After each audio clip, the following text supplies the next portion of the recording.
لیکن امتحان کے مراحل ابھی ختم نہیں ہوئے تھے۔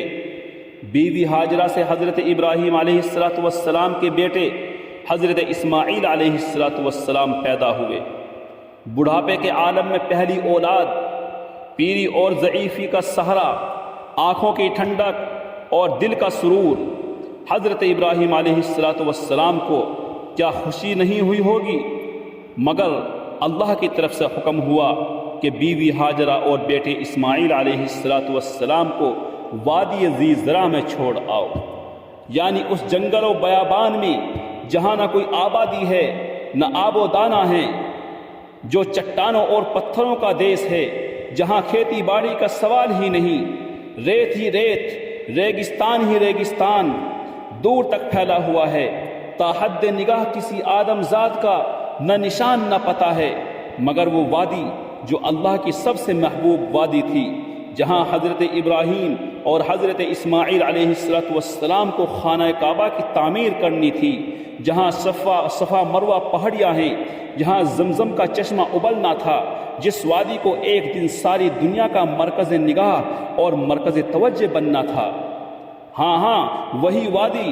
جو دنیا کی سب سے مقدس وادی تھی، جہاں تجلیات الہی کا خاص فیضان تھا۔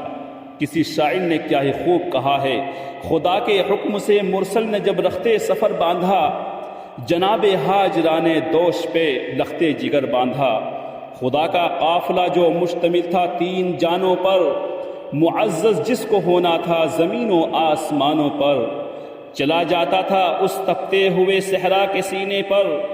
جہاں دیتا ہے انسان موت کو ترجیح جینے پر۔ وہ صحرا جس کا سینہ آتش کرنوں کی بستی ہے، وہ مٹی جو صدا پانی کی صورت کو ترستی ہے، وہ صحرا جس کی وسعت دیکھنے سے ہول آتا ہے، وہ نقشہ جس کی صورت سے فلک بھی کانپ جاتا ہے۔ بالآخر چلتے چلتے آخری منزل پہ آ ٹھہرے، پے آرام زیر دامن پے آرام زیر دامن کوہ سفر ٹھہرے۔ حضرت ابراہیم علیہ السلام جب بیوی اور بیٹے کو چھوڑ کر جانے لگے اور چلتے چلتے ایسی جگہ پہنچ گئے جہاں سے اہل و عیال نگاہ سے اوجھل ہو گئے، تو اس جانب جہاں خانہ کعبہ ہے رخ کیا اور یوں دعا مانگی، ربنا انی اسکنت من ذریتی بواد غیر ذی زرع عند بیتک المحرم ربنا لیقیموا الصلاة فاجعل افئدة من الناس تہوی الیہم وارزقہم من الثمرات لعلہم یشکرون۔ کہ اے ہمارے پروردگار، میں نے اپنی بعض اولاد وادی ذی زرع میں تیرے محترم گھر کے پاس لا کر بسائی ہے، خدایا تاکہ یہ نماز قائم کریں، پس تو لوگوں کے دلوں کو ان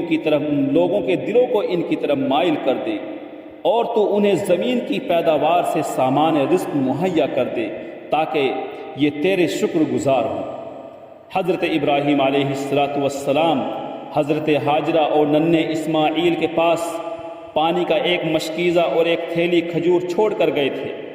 حضرت ہاجرہ رضی اللہ عنہ کچھ دن تک تو اسی سے گزر بسر کرتی رہی، آخر کار پانی بھی ختم ہو گیا اور کھجوریں بھی ختم ہو گئی۔ اب بڑی سخت پریشانی کا سامنا تھا، چونکہ بھوکی پیاسی تھی، اس لیے دودھ بھی نہیں اترتا تھا کہ حضرت اسماعیل علیہ السلام کو پلا سکے۔ جب بھوک و پیاس سے حالت بگڑنے لگی اور ننھا اسماعیل بےتاب ہونے لگا، تو حضرت ہاجرہ رضی اللہ عنہ حضرت اسماعیل علیہ السلام کو وہیں چھوڑ کر قریب کی صفا پہاڑی پر چڑھ گئی کہ شاید کہیں پانی نظر آ جائے یا کوئی اللہ کا بندہ دکھائی دے،